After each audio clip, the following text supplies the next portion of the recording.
1 Corinthiens, chapitre 10. La semaine prochaine, Dieu voulant, on va retourner dans Romains.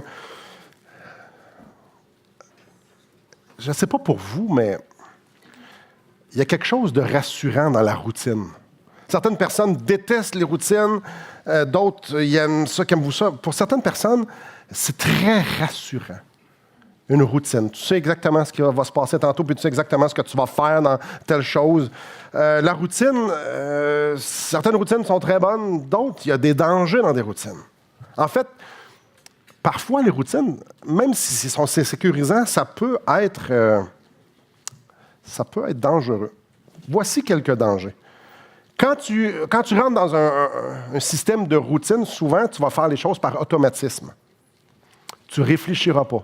Si vous vous êtes brossé les dents ce matin, ce que j'espère, bien souvent, on ne réfléchit pas vraiment comment on fait ça. On a la routine, l'habitude, on le fait, puis on ne se pose pas de questions. C'est quand je me rase, je commence toujours du même bord, puis je fais toujours la même affaire. Quand je me lave, je commence toujours avec mon bras gauche. Pourquoi? Je ne sais pas. C'est le même. Mais on fait par automatisme. Donc, ce n'est pas intentionnel. Je n'ai pas, bon, là, Simon, tu vas prendre le salon, je commence, c'est comme ça. Je ne sais pas pourquoi je le fais, mais je le fais de même. Souvent, ça peut être dangereux avec les routines. Parce que si on l'applique à d'autres choses, c'est aussi vrai. Des choses plus sérieuses. On le fait juste parce que. Exemple, peut-être c'est votre cas. Le matin, je fais le café pour tout le monde. Ma femme me dit merci, mais dans le fond, c'est par routine. Ça a peut-être déjà commencé pour lui faire plaisir, mais là, je le fais. C'est pas le cas. Je ne fais pas le café. Parce qu'on a des affaires automatiques. Fait que c'est pas besoin. Un autre des dangers, on perd le sens des priorités. Souvent, les routines sont établies sur des priorités. Donc, je veux qu'il arrive ça, je veux qu'il fasse ça. Ça, c'est important pour moi. Donc, je vais commencer à prendre cette habitude-là. Je vais commencer à faire ci, je vais commencer à faire ça. Mais à force de les faire, tu ne sais plus pourquoi tu le fais, tu fais juste le faire. À un moment donné, un autre des dangers pourrait être de devenir blasé de toujours faire la même affaire.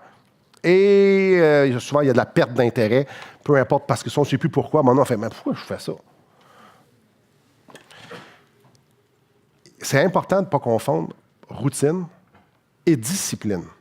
La routine, on le fait parce que. Pourquoi tu fais ça? Oui, pour ça. La discipline, c'est plus... On le fait parce que nous sommes convaincus que l'effort va nous emmener à la place où est-ce qu'on veut aller. Et on ne perd pas ça de vue. Donc, le matin, je fais ci, je fais ça, de même, parce que je sais que ça va arriver ça. Donc, le matin, je me lève à 4 heures du matin, je prends ma Bible et je m'en vais lire parce que je le sais que je suis discipliné par rapport à ça. Je peux faire la même chose par routine.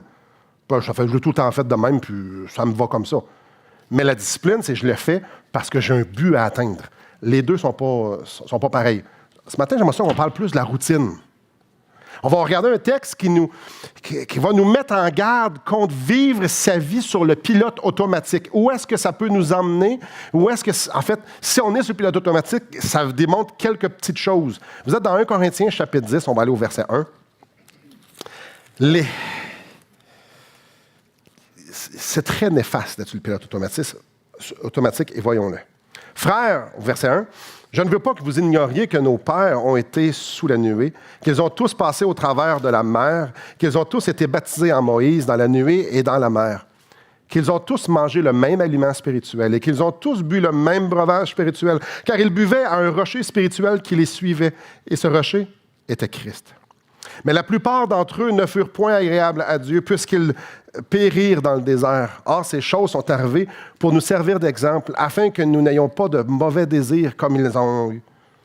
Ne devenez point idolâtres, comme quelques-uns d'eux, selon qu'il est écrit, « Le peuple s'assit pour manger et pour boire, puis il se lève pour se divertir. » Ne nous livrons point à l'impudicité, comme quelques-uns d'eux s'y livrèrent, de sorte qu'il en tomba 23 000 en un jour. Ne tentons point le Seigneur, comme ils tentèrent quelques-uns d'eux qui périrent par les serpents. Ne murmurez point, comme murmurèrent quelques-uns d'eux qui périrent par l'exterminateur. Ces choses leur sont arrivées pour servir d'exemple. Et elles leur ont été écrites pour notre inscription, à nous qui sommes parvenus à la fin des siècles. Ainsi donc, que celui qui croit être debout prenne garde de tomber. aucune tentation ne vous a été survenue qui n'a été humaine. Et Dieu, qui est fidèle, ne permettra pas que vous soyez tentés au-delà de vos forces, mais avec la tentation, il préparera aussi le moyen d'en sortir afin que vous puissiez la supporter. C'est pourquoi, mes bien-aimés, fuyez l'idolâtrie. On se souviendra, Israël a été en esclavage pendant 400 ans en Égypte. C'était pas facile. Les Égyptiens ont été très durs, ils ont servi, c'était difficile. Après cette longue école-là de 400 ans dans l'esclavage, Dieu a dit à son peuple, vous allez aller dans le désert me servir. Vous allez aller m'adorer dans le désert. Je vais vous guider vers la terre promise. Un pays que je veux vous donner. Un pays où coule le lait et le miel. Je vais vous le donner. C'est un pays d'abondance. C'est à vous. Donc, Dieu a dit, vous êtes mon peuple. Je suis votre Dieu. Je vous aime. Je veux vous bénir. Partez d'Égypte. Je vais vous emmener dans une aventure qui va être exceptionnelle. Vous allez terminer dans la terre promise. Il leur dit, suivez-moi. Clairement, il n'a pas dit à son peuple, je vais vous laisser tout seul. Non, je vais être avec vous autres. Il voulait les guider. On est au verset 1. Frères, je ne veux pas que vous ignoriez que nos pères ont été sous la nuée. Moïse, pas Moïse, la nuée. Ça veut dire quoi, ça, la nuée? Je vous lis ici, Exode 13, versets 21 à 22. Juste écoutez. L'Éternel allait devant eux le jour dans une colonne de nuée pour les guider dans leur chemin, et la nuit dans une colonne de feu pour les éclairer, afin qu'ils marchent jour et nuit. La colonne de nuée ne se retirait point de devant le peuple pendant le jour, ni la colonne de feu pendant la nuit. On n'a jamais vu ça, mais ça devait être exceptionnel. Dieu était devant son peuple. L'Éternel allait devant eux. Jour et nuit, peu importe les situations, Dieu les guidait. Tu te lèves le matin, tu sors de ta tente, il y a une nuée. Il y a une nuée qui est là. Ça a dû être extraordinaire. Il n'était jamais tout seul. La nuit, tu sors dehors, encore là. Il n'y avait pas besoin de s'inquiéter. On fait quoi demain? On s'en va où? La nuée est là, on reste là. La nuée se lève, elle bouge, on suit. Ça devait être exceptionnel. Dieu était là. On continue. Qu'ils sont tous passés au travers de la mer, qu'ils ont tous été baptisés en Moïse dans la nuée et dans la mer. La première arrêt qui est arrivée, c'est la mer Rouge. La nuée arrête devant la mer. 1 à 2 millions de personnes doivent traverser la mer. Non seulement ça, 1 à 2 millions de personnes qui sont suivies par les Égyptiens, l'armée d'Égypte, l'armée, dans ce temps-là, qui était la plus effroyable. Est-ce que Dieu s'était trompé de chemin? Est-ce que Dieu il a dit, attends un peu, wow, est-ce qu'il s'est endormi là-dessus? Il a son GPS marchait dessus. Non, Dieu ne s'était pas trompé. Il y avait quelque chose de bien précis en tête. Ils ont passé à vide. Moïse, c'était le leader. Le leader que Dieu avait mis pour diriger son peuple. Le peuple devait suivre Moïse.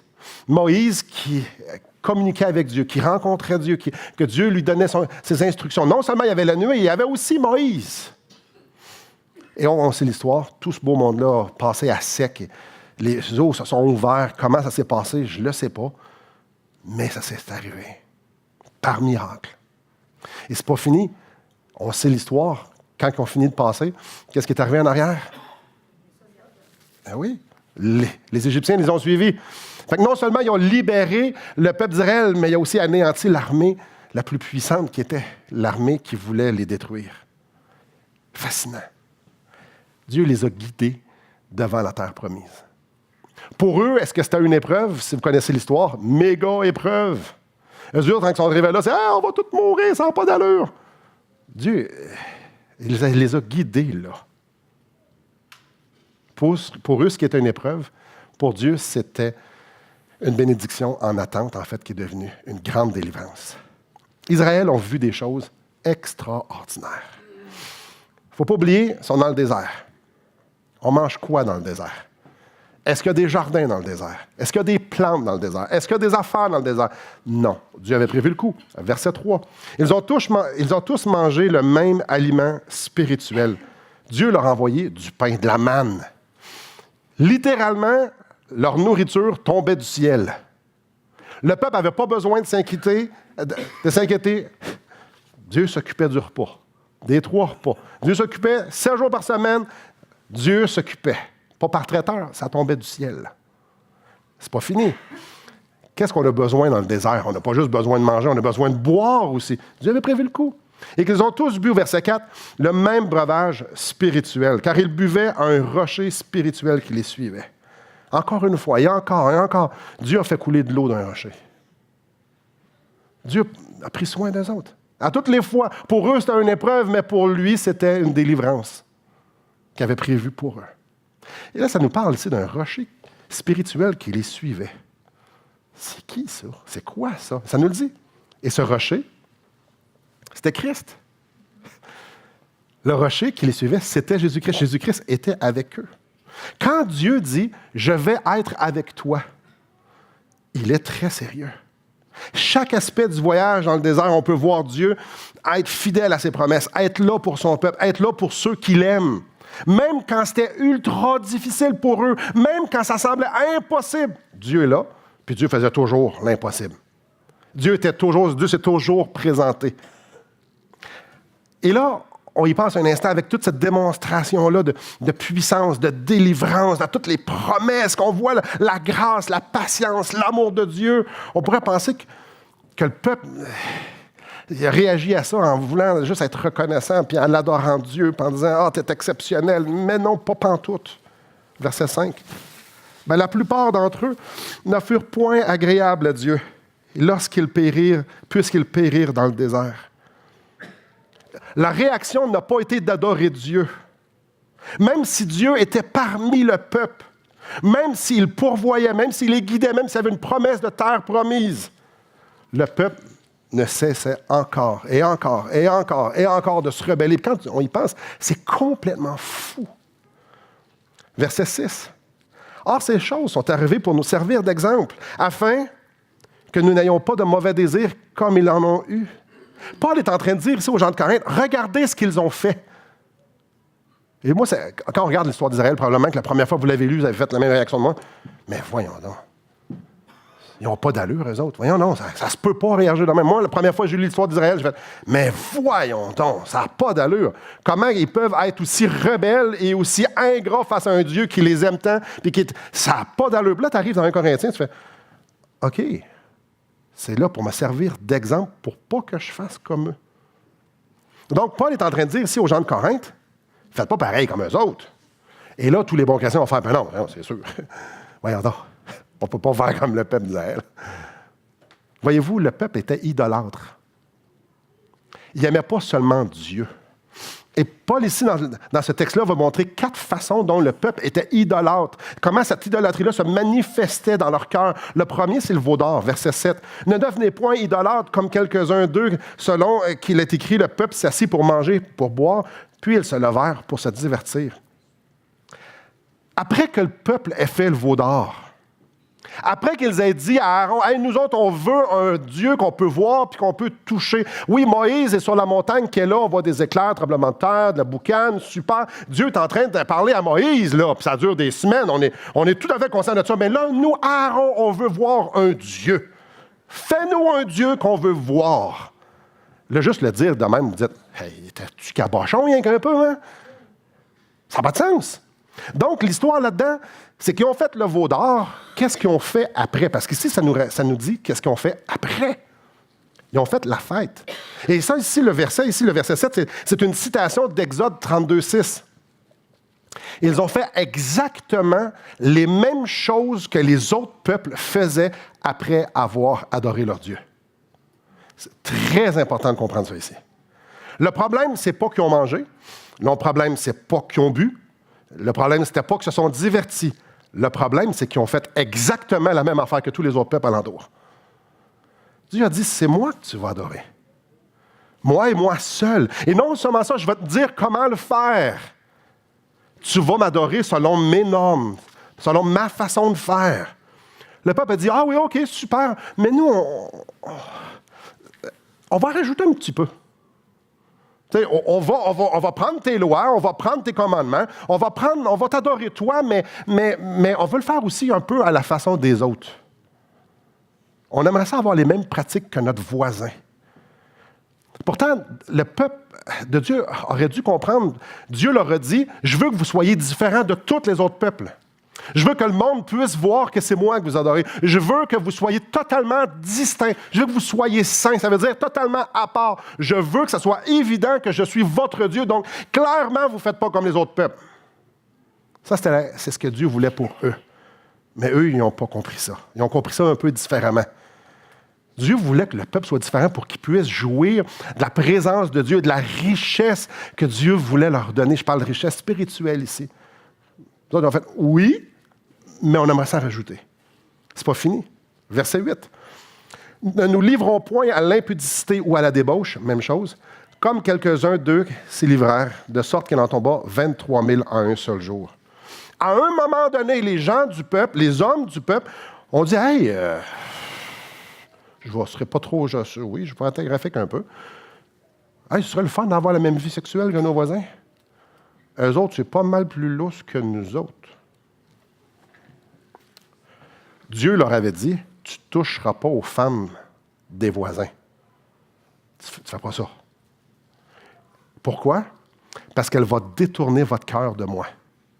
Tu ne vas pas vers les femmes des peuples alentours, parce que sinon, tu vas faire exactement les mêmes affaires qu'eux autres. Qu'est-ce qui est arrivé? Les Moabites ont détourné le cœur des hommes d'Israël, puis ont fini par se prosterner devant eux autres. Encore une fois, ils ont regardé chez le voisin, puis ça avait l'air de fun. Mais hey, on fait-tu comme eux autres? Clairement que ça avait l'air de fun. Clairement, l'attrait du plaisir était plus important que la présence de Dieu. Ce que Dieu disait, c'était optionnel. Oui, on va être saint. Oui. Mais ce plaisir-là a l'air pas mal intéressant. On va juste le faire. Comment Dieu a réagi? 23 000 hommes sont morts en une journée. Je pense qu'il n'était pas content. Je ne suis pas sûr qu'il aime ça, l'idée que notre vie sexuelle ressemble à ceux du monde alentour. Je ne suis pas certain. 23 000, mais en fait, je suis pas mal convaincu. Mais on continue, c'est loin d'être fini. Verset 9. « Ne tentons point le Seigneur comme ils le tentèrent quelques-uns d'eux qui périrent par les serpents. » Qu'est-ce qui s'est passé? Je vous lis ici, Nombre 21, 6. « Pourquoi nous avez-vous fait monter hors d'Égypte pour que nous mourions dans le désert? Il n'y a point de pain, il n'y a point d'eau, et notre âme est dégoûtée de cette misérable nourriture. » C'est qui fournit la misérable nourriture? C'est Dieu. C'est simple. C'est simple. Et là, c'est tellement évident. Ils ont nourri des pensées d'insatisfaction. Écoute, le pain tombe du ciel. L'eau sort des rochers. N'aime pas ça. N'aime pas ça. Chez nous, s'il disait « yark » quand l'assiette était sur la table, disons qu'il mangeait moins ce souper-là. Je dis la personne à qui tu dis « yark », c'est celle qui a pris beaucoup de temps pour cuisiner. Tu ne fais pas ça. Ici, Dieu pourvoit et les autres font « yark ». Dégoûtés de cette misérable nourriture. Ils nourrissaient. « Ah, hein, on n'est pas comme eux autres, on n'a pas de la bonne bouffe comme eux autres. Hey, en Égypte, on mangeait beaucoup mieux. » Ils sont venus à nourrir les pensées d'insatisfaction. Leur vie était tellement pitoyable qu'ils ont commencé à mépriser ce que Dieu leur donnait. Ils regardaient sur le voisin, puis eux autres sont mieux. Nous, on veut plus. Dieu, tu ne nous donnes pas assez. On veut plus. Clairement, ce n'était pas le Club Med. C'est Dieu qui faisait tomber la nourriture du ciel. Dieu était présent. Ce n'était pas des conditions faciles. C'est correct, je comprends ça. Mais Dieu était là. Les autres, ils ne voulaient pas goûter, expérimenter la vie que Dieu avait pour eux. Ils voulaient avoir quelque chose d'autre. Dieu dit, mais moi, je vous offre, moi, puis je vous offre la vie que je veux pour vous. Mais les autres disaient, on veut ça autrement. C'est pas fini, verset 10. Ne murmurez point, comme murmurèrent quelques-uns d'eux qui périrent par l'exterminateur. Quand est venu le temps de prendre possession du pays, le fameux, la terre promise, la raison pourquoi ils sont sortis d'Égypte, c'était pour aller adorer dans le désert, pour les emmener dans la terre promise. Quand ils sont rendus, ils envoient 12 espions, 10 espions. 12. Mémoire, c'est. Il envoie des espions. Mais là, les espions disent, hey, il y a des géants, ça va être dur. Il va falloir attaquer, ça va pas bien. Groupe, il y a des géants. Oui, OK, il y a des raisins qui sont énormément gros, puis tout est, oui, le lait coule le miel, oui, il y a l'abondance, mais wow, un instant, là, les villes sont fortifiées. On se souvient de l'histoire de Josué et Caleb disent, ben non, il va pareil, Dieu va être avec nous. Les autres, non, on retourne en Égypte, ça va être beaucoup mieux. Oui. Celle que l'armée a été décimée dans l'eau et tout seul, que vous avez dépouillé les trésors d'Égypte, retournez là, ça va être vraiment mieux. Là. Ça va être esclave 400 ans. Allez-y, ça va être vraiment mieux. Vous voyez comment c'est tordu? Hey, on ne peut pas prendre la terre promise s'il y a des géants. La terre promise devait être conquise. Dieu leur donnait, allez-y, mais elle doit être conquise. Ils ont eu peur. Hey, on n'est pas assez fort.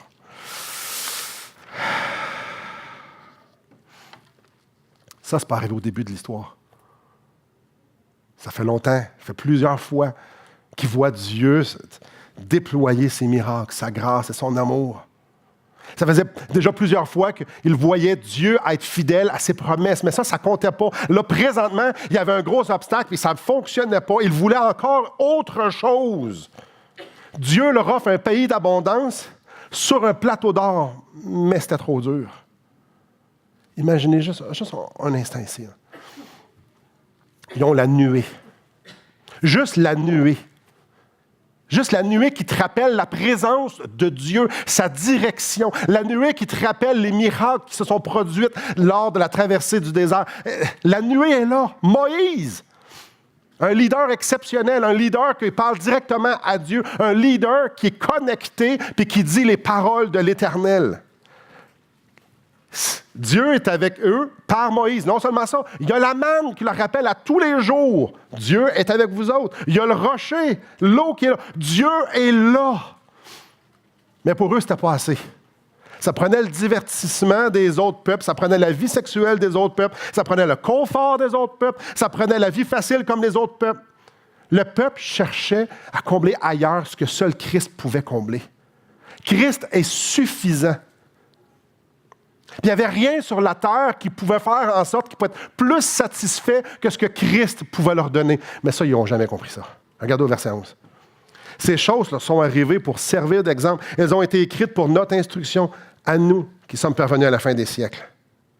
Voyez-vous ce que Paul est en train de faire ici? Il dit, ne devenez point, ne nous livrons point, ne tentons point, ne murmurez point. Ce qu'il est en train de dire, le rocher est suffisant. Ne faites pas comme eux. Faites pas comme eux, allez ailleurs, puis allez vous chercher ailleurs, Dieu plus, d'autres choses. Non. Il faut comprendre que les Corinthiens, c'était des gens qui étaient sûrs d'eux autres mêmes. Les Corinthiens étaient convaincus qu'eux autres l'avaient l'affaire. Ils étaient convaincus qu'ils étaient matures, ils étaient convaincus que leur vision était correcte, ils étaient convaincus que tout était correct. Eux autres se trouvaient spirituels. Eux autres, ils avaient compris. Et Paul, ici, est en train de leur donner, comme exemple, le peuple d'Israël, puis il va être super cinglant au verset 12. Ainsi donc, que celui qui croit être debout prenne garde de tomber.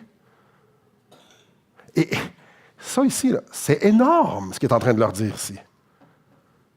L'exemple dans le désert, l'exemple que le peuple d'Israël nous ont laissé d'être insatisfaits en Dieu, l'exemple qu'ils nous ont laissé de vouloir avoir ce que le monde offre, l'exemple qu'ils nous ont laissé de faire comme le monde, doit vous interpeller, doit nous interpeller.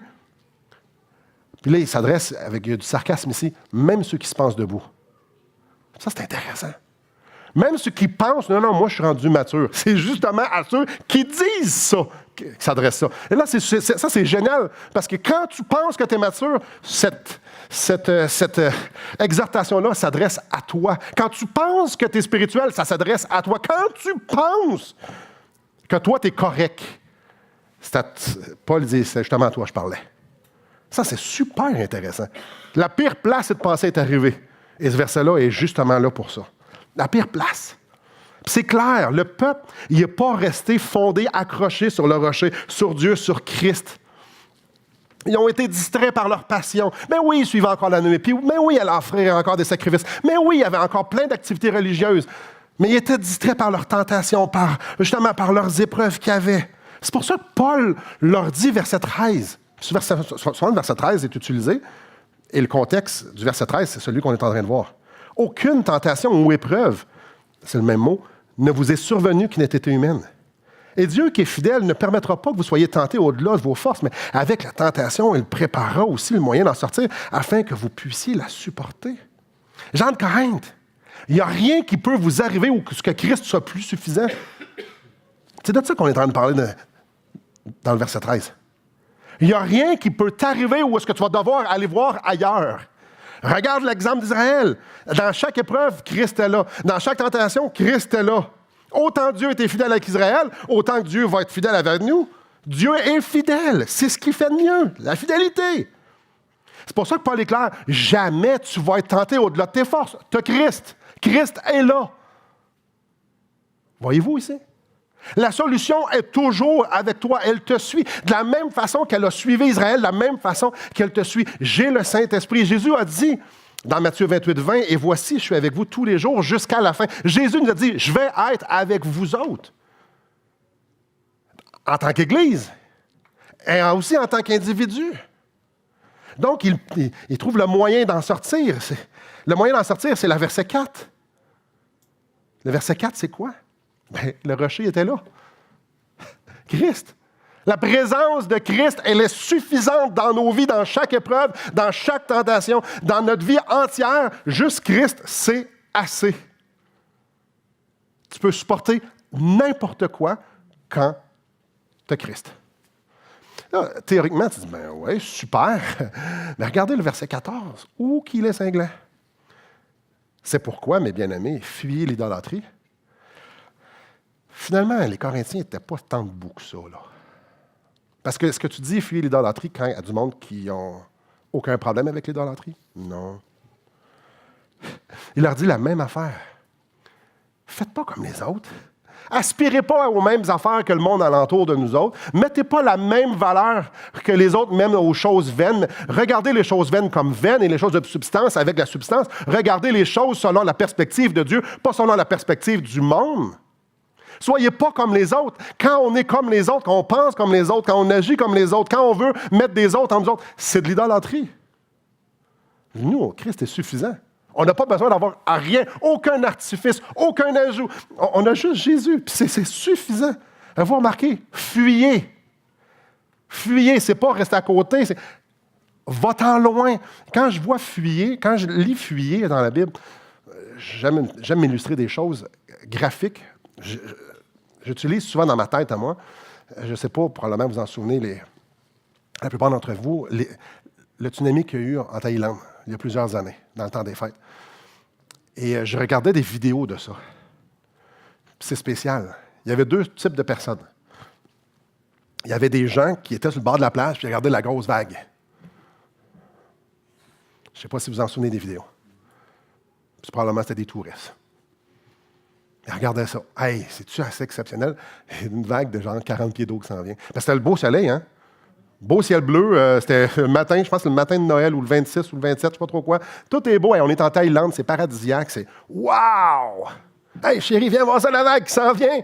Regarde le paquebot, il y a de l'air... Yo, il est petit, le paquebot, à côté de la vague, hein? » Il y avait ce genre de personnes-là. Puis tu avais ceux qui fuyaient, puis sont montés dans les terres, puis il y en a qui sont montés dans des montagnes. Ils savaient exactement ce qui s'en venait. Quand la vague s'est emmenée, tu as vu les gens partir à courir, puis monter dans les hauteurs. Ils ont fui. Ils ont fui. Puis il y en a qui sont restés sur le bord de la plage parce qu'ils ne se sont jamais imaginés. Il y a des dizaines et des dizaines de milliers de personnes qui sont mortes à cause de cette vague-là. L'autre, quand je vois fuir, puis c'est marqué, ça fait plusieurs années, quand il y a eu le feu, pas le feu, mais l'explosion ou l'accident ferroviaire au lac Mégantic, je me souviens, comme c'était hier, il y avait un jeune homme, ou un homme, je crois qu'il était jeune, il s'est approché pour filmer le feu avec son cellulaire. Puis, à un moment donné, ça se met à exploser. Et il continue de filmer, mais il court. Mais le film capte sa voix. Lui, il avait réalisé qu'il était en train de courir pour sa vie. Puis dans sa voix, il était terrifié à l'idée qu'il pourrait clairement mourir là. Fuir. Fuir comme si ta vie en dépendait. Quand je vois le mot fuir, c'est à ça que ça me fait penser. Pas fuir, hey, ça a l'air le fun. Non, regarde. Non, tu vas mourir. Tu vas mourir. Et ça, si vous en parlez aux 23 000 qui sont morts un jour, les autres sont morts littéralement. Je fais un lien avec mon introduction. C'est facile de tomber dans la routine de la vie chrétienne. C'est facile de penser qu'on est sur la bonne voie. Puis là, je ne suis pas en train de dire, moi, je suis un bon chrétien, tout ça. Juste de dire, je suis sur la bonne track. Vous savez, on fait ce qu'on a à faire, puis on n'ambitionne pas, on n'abuse pas des choses qui ne sont pas super. Vous savez, aimer les choses de Dieu. Aimer voir Dieu agir. Être excité de voir des miracles, de voir des grandes délivrances. Être excité de voir des grandes réponses aux prières. C'est assez facile d'être excité d'être dans une église en vie. Aimer nos amis chrétiens, puis nos activités chrétiennes. Puis là, vous dites, Simon, y a tout quoi de mal là-dedans? Attendez. À la lumière de ce passage-là, c'est possible de se complaire dans la vie chrétienne sans être attaché à Christ. À la lumière de ce passage-là, les Corinthiens pensaient qu'ils étaient corrects. À la lumière de ce passage-là, eux vivaient dans une genre de routine avec Dieu, puis et Paul leur dit « Wow! Wow! » Le point de ce passage-là n'est pas un manque d'activité religieuse. Il n'est pas en train de dire « servez plus, lisez plus ». Il n'est pas là du tout. Il est en train de leur dire « vous n'êtes pas attachés à Christ ». Il va même plus loin. Et ça, c'est de l'idolâtrie. C'est ce qu'il leur dit au verset 14. C'est énorme. C'est énorme. Ne pas être attaché à Christ, c'est être idolâtre. En tant que chrétien, c'est idolâtre. Ouh.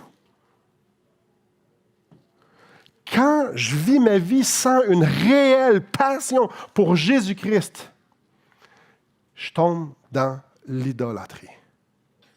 Je ne sais pas pour vous si c'est assez sérieux, mais la Bible, c'est très sérieux. Même si je fais tout ce que j'ai à faire, même si je ne suis pas dans aucun gros péché, si je ne suis pas ancré, saturé, attaché passionnément à Jésus-Christ, je suis idolâtre. Pourquoi? Parce que je peux être attaché juste à une personne. Je suis attaché à moi ou à lui.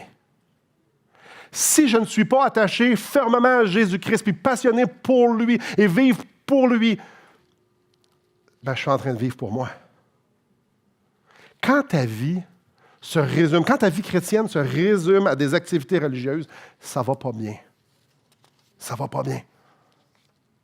Quand tu es rendu d'aimer plus les bénédictions que d'aimer celui qui fait les bénédictions, le bénisseur. Quand tu es plus excité de voir les bénédictions que de passer du temps avec Dieu, de passer du temps avec Jésus-Christ, ça ne va pas bien. Et on vit dans une église qui a plein de choses, puis il y a des conversions, puis il y a ci, puis il y a ça. C'est extraordinaire, mais c'est rien comparé de passer du temps avec Jésus.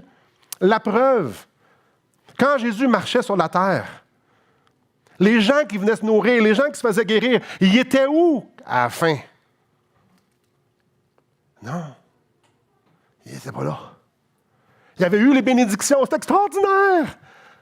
Mais à un moment donné, quand Jésus commençait à leur dire des choses qui leur frisaient un peu les oreilles, ils partaient. Même à un moment donné, Jésus a dit à ses disciples, vous autres, partez pas. Et Pierre a dit, à qui irions-nous? C'est toi qui as les paroles de la vie éternelle. Il n'y en était pas beaucoup. Quand c'est rendu que la vie chrétienne t'apporte plus que Christ, qu'est-ce que je suis en train de dire là? Et je vais essayer d'être le moins abstrait possible. Les amis, le bien-être, les bénédictions, l'Église, ce que ça t'apporte, est-ce que ça m'apporte plus que de passer du temps seul avec Jésus? Je le remets d'une autre façon. Si Jésus ne nous bénissait pas, est-ce que j'aimerais être avec lui? Si j'avais aucun retour d'être avec des frères, d'être à l'Église, d'être avec ci, est-ce que je continuerais de passer du temps avec Jésus? Juste parce que sa présence est exceptionnelle. Ou bien non, j'aime mieux ce qui arrive. Quand je tourne ailleurs qu'à Jésus, Père, quand je suis tenté, quand j'ai des problèmes, quand je tourne à d'autres personnes ou à moi pour trouver des solutions, ça ne va pas super bien. Je leur ai dit d'une autre façon, si ma vie n'est pas centrée pour être passionnément saturée de la présence de Jésus-Christ, ça ne va pas bien.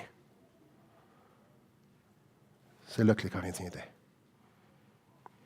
Parce que si je ne suis pas en train intentionnellement de courir, de marcher, de me tenir après Jésus-Christ, je ne suis pas attaché au rocher. Je suis à d'autres choses. Je suis ailleurs. Si tu es ailleurs, ça ne va pas bien. Et la chose la plus importante que je veux que vous souligniez du message ce matin, c'est bien simple. La chose que Christ nous offre d'abord et avant tout, c'est lui. C'est lui. Sa présence. Le reste, c'est de la sauce. C'est lui le repas principal. L'intimité avec lui. C'est la première chose que Jésus-Christ nous offre. Savez-vous quoi? C'est juste ça qu'on va voir au ciel. Lui. Il n'y aura plus de guérison au ciel. Au ciel, il n'y aura plus de consolation. Au ciel, il n'y aura plus de ça. Il va juste avoir lui. Le premier commandement, c'est de l'aimer lui. En retour, ce qu'il veut, c'est que ce soit lui qu'on aime. Je ne suis pas en train de dire que les réponses aux prières ne sont pas excitantes, c'est pas le fun. Non, je suis en train de dire que je devrais être bien plus excité d'avoir lui. Le premier commandement, c'est de l'aimer. Ceux qui sont parents, imaginez si vos enfants aimaient juste ce que vous leur donnez, les bienfaits d'être vos enfants, puis qu'ils ne vous aiment pas vraiment ce que vous pensez, ce que vous faites, ce que ça n'a pas vraiment d'importance, qui vous êtes. Ce qu'ils aiment eux autres, c'est ce que vous leur donnez. Ouch! Juste l'idée que mes enfants viennent à moi juste quand ils ont des besoins, quand on est à Noël, puis on leur donne des cadeaux, pour me demander des choses. Mais ils ne veulent pas passer du temps avec moi. Ou pas beaucoup. Donc, quand ils passent du temps, ils sont sur leur machine en train de faire d'autres choses. Je dis, ouais, mais on n'est pas ensemble. Imaginez-vous. Je fais on était en vacances. C'est arrivé tellement de fois. Des couples qui sont ensemble, puis en fait, ils ne sont pas ensemble, ils sont en train de texter à d'autres personnes, chacun sur leur bord. Ou, encore pire, un gars ou une fille sont en vacances, là. Le gars, mettons, il est tout seul, puis il n'est pas tout seul, mais il est avec sa conjointe, puis sa conjointe est en train de texter, puis lui, il est comme ça. Je l'ai vu. Moi et Élise, on l'a vu, on a fait « Ouh! » Top notre relation, ça. Ça va bien. Imaginez, c'est-tu le genre de relation qu'on veut? Dieu dit, tu peux m'avoir. Moi, ma personne. Jésus dit, je suis là. Ah non, moi, je veux juste les bénédictions, je veux que tu répondes à mes prières. Non, il dit, moi, on peut-tu passer du temps ensemble? J'aimerais ça qu'on apprenne à se connaître. J'aimerais ça te faire connaître qui je suis. Viens te coller. Non, c'est parce que tu ne comprends pas. J'aimerais ça aussi faire toutes ces autres affaires.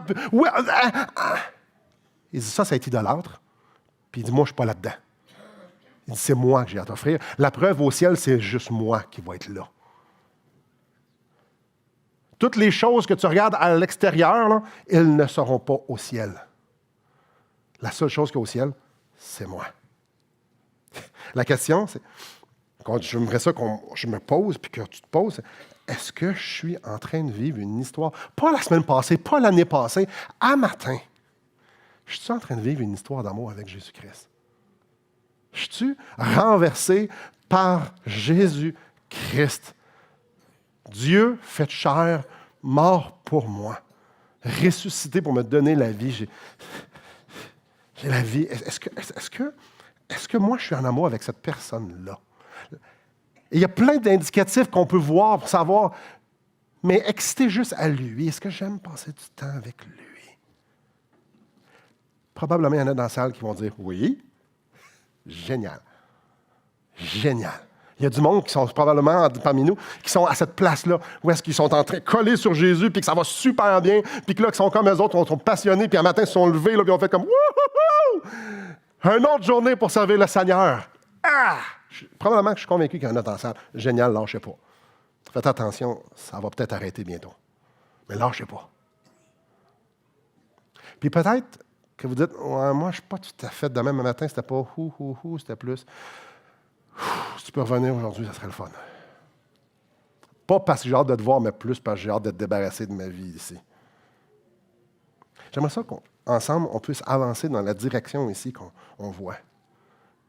La direction que Paul va emmener les gens de Corinthe. De rester attaché à Jésus-Christ. Et de ne pas être excité parce que l'Église va bien, parce qu'un tel ou un tel vient ici, pas parce que j'ai telle bénédiction, pas parce que, même si ces choses-là sont extraordinaires, mais d'être excité parce que j'appartiens à Jésus-Christ. Parce que j'ai Jésus-Christ. J'aimerais ça qu'on puisse arriver à la place, j'aimerais ça, moi, dans ma vie, qu'on puisse tout expérimenter ça, que ça soit juste à propos de Jésus. Je suis en train de vous parler de se saturer de sa présence, de se délecter de ses perfections. Tu dis souvent ça. Oui, c'est tout. D'imprégner nos pensées avec des choses qui ont de la valeur éternelle, une substance éternelle. Les choses qui n'ont pas de valeur éternelle devraient être flushées de notre vie, purgées de notre vie pour que je puisse déguster encore et encore les choses qui sont bonnes, qui sont pures, les choses qui me portent à Christ. Je suis en train de parler de prendre des choix, de faire mes choix dans ma vie comme si Jésus était là, parce qu'il est là. D'établir nos priorités comme si Christ était la priorité. Est-ce que je ferais ou pas ça ou non? Parce qu'il est la priorité. J'aimerais ça qu'on puisse faire un choix dans nos fréquentations. Nos fréquentations devraient être celles qui nous poussent vers Christ. Nos fréquentations, les gens qui nous influencent, devraient être ceux qui nous poussent à aller déguster justement ce Christ, ce Dieu qui est aussi extraordinaire. Et quand je parle de fréquentation, je parle aussi de ce qu'on met devant nos yeux, devant nos oreilles. La boîte à grimaces, les ordinateurs, nos machines. Frères et sœurs, est-ce que je regarde, est-ce que ça me pousse à Christ? Sinon, mais qu'est-ce que ça fait dans ma vie? Ce que je lis, ce que je regarde, les livres, peu importe. Les influences, ce n'est pas juste des amis. Mes amis peuvent être à la TV. Frères et sœurs, je suis en train de parler, de vivre comme si Christ est là, parce qu'il est là. Voulez-vous quelque chose d'encore pire? Christ voit ce que vous voyez. Puis Christ écoute ce que vous écoutez. Dieu habite en moi. Puis Dieu habite en vous. Puis quand je mets devant mes yeux des choses qui sont en abomination devant lui, ça fait assez spécial de dire « Non, mais je t'aime, Jésus. » Après, « Wow! » Ça ne marche pas avec ma femme, ça ne devrait pas marcher avec Jésus. Hein. Non. Frères et sœurs, est-ce que c'est pesant? Non. Non, pour ceux qui disent comme « Wouhou! Jésus est extraordinaire! » Eux autres, ils ne trouvent pas ça pesant. Ils font comme « Yes! Oui, continue Simon, let's go! » Ceux que c'est pas ça, on fait comme « Ah, ouais, il faudrait que je fasse du ménage dans ma vie. » C'est pesant juste dans la mesure que ça nous concerne. Ce message-là ne devrait pas être... C'est juste ceux qui fricotent avec l'idolâtrie qui s'en trouvent la misère. C'est ceux qui aiment aller s'agenouiller devant quelques petites choses. C'est ceux qui aiment voir à l'extérieur pour voir aller chercher du plaisir. Ceux qui trouvent la satisfaction à Jésus-Christ ne trouvent rien de pesant ici, là. Ils sont juste en train de dire « Wow, j'espère juste que mes frères et sœurs vont goûter ce que je goûte parce que c'est extraordinaire. » N'est-ce pas? Pour qu'ils puissent nous communiquer la vie, nous devons être collés sur lui. Celui qui demeure en moi et en qui je demeure porte beaucoup de fruits. Mais je dois me demeurer à lui, je dois me coller sur lui, je dois vouloir Christ. Christ est juste Christ. C'est sur lui que je dois vouloir me coller. pour que je puisse goûter son amour dans l'injustice, son obéissance dans la tentation, la force dans l'épreuve, la foi dans la tempête. Je dois être collé sur lui. Quand je suis à des millions de kilomètres loin de lui, puis je dis « Ah là, ça va mal, Seigneur, aide-moi. » Il dit « C'est-tu moi que tu veux ou c'est mes bénédictions? » C'est moi je t'offre. Ah, frères et sœurs, qu'on apprenne à déguster Jésus-Christ. Là, dit Simon, c'est abstrait, ça veut dire quoi ça? Justement, ça devrait être ça, la prière. Si tu ne sais pas c'est quoi, va devant lui et dis, je veux apprendre à te connaître, viens me montrer comment. Fais-moi avancer. Saturons nos choses, pas nos choses, nos pensées de choses qui nous portent à Christ. Sanctifie-les par ta parole est la vérité. C'est la parole de Christ. C'est un bon départ. Ce que je suis en train de vous parler là, ça passe inévitablement par une relation profonde et passionnée avec la parole de Dieu. Parce que c'est la parole de Dieu. Puis si ce qui est écrit dans la parole de Dieu ne m'intéresse pas, mais qu'est-ce que je vais faire au ciel parce que c'est juste de ça qu'il va y avoir? Ouais. Mes frères et sœurs, concentrons-nous vers Christ. Je sais qu'il y a plein de tentations d'un bord puis de l'autre, puis qu'on va rechuter, puis il y a des choses, qu'il y a des patterns dans nos vies. Rappelez-vous qu'on est pardonné, justifié. Puis la seule chose que Jésus veut, c'est qu'on ait à lui. Il a tout fait, tous les obstacles ont été enlevés. Maintenant, nous pouvons rentrer dans sa présence puis de dire, je veux te donner mon cœur encore. Puis des fois, on va faire ça 28 fois par jour, 1000 fois par jour. Seigneur, mon cœur, je le sens, là, il est attaché à mon royaume, il est attaché à telle ou telle chose. Je ne veux pas faire ça. Puis Seigneur, c'est toi, je veux, viens. Il n'a pas peur. Il est là. Il le sait quand c'est dur. Il le sait quand c'est dur. Il le sait quand c'est dur. Il sait c'est quoi être tenté. Il sait c'est quoi quand tout va mal, on a l'impression que le monde s'effondre contre nous autres. Il le sait. On a le droit de dire, Seigneur, je ne te vois tellement pas, je vois tellement mes circonstances. Fais juste me montrer ta face. Je veux apprendre à te connaître. Plonger dans sa parole. Parlez-y. Parlons-y. Puis je vous pose une dernière question, qui n'a pas vraiment de réponse. De quoi d'autre qu'on aurait besoin? Si Christ n'est pas suffisant, de quoi d'autre on a besoin? Que ma vie soit ça. Et que la vôtre aussi. Et on va pouvoir déguster la vie qu'il nous offre. Mais avant de pouvoir déguster la vie qu'il nous offre, j'ai bien l'impression, à sa juste valeur, j'ai bien l'impression qu'il faut déguster la personne qui nous l'offre. Et l'appel est là. Prions.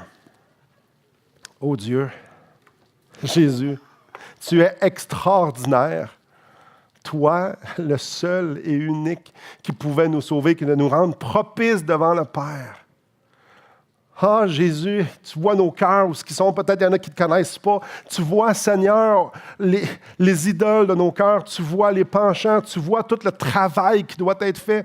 Et Seigneur, ce qui est extraordinaire, c'est que toi, tu peux faire ce travail-là. Seigneur, ce qui est extraordinaire, c'est que toi, tu peux venir délivrer nos âmes. Seigneur, tu nous as dit qu'on connaîtrait ta vérité et que ta vérité nous affranchirait. Seigneur, ma prière, c'est que tu puisses venir nous amener à déguster ta parole, déguster ta présence, qu'on puisse être ébloui par tes perfections. Seigneur, ma prière, c'est que tu nous donnes une juste vision des choses qui ont de la valeur et de substance spirituelle et éternelle. Seigneur, fais-nous voir le monde et tout ce qu'il contient, tout ce qui est vain, comme il est réellement. Père, que cette proximité-là nous pousse à se débarrasser des choses qui viennent obstruer notre relation. Jésus, viens au secours de mon incrédulité. Viens au secours de notre incrédulité. Viens au secours de notre volonté de s'aimer plus que de t'aimer. Et Seigneur, je veux te louer pour ceux présentement qui sont dans cet endroit extraordinaire avec toi, où ils sont en train de jouir de cette relation extraordinaire, super. Et pour ceux qui ne sont pas là, Seigneur, je t'en supplie, viens, viens, viens, viens. et interviens. Grand Dieu, à qui irions-nous? C'est toi qui as les paroles de la vie. Papa, viens faire le travail dans chacun d'entre nous, là où on est, dans ma vie.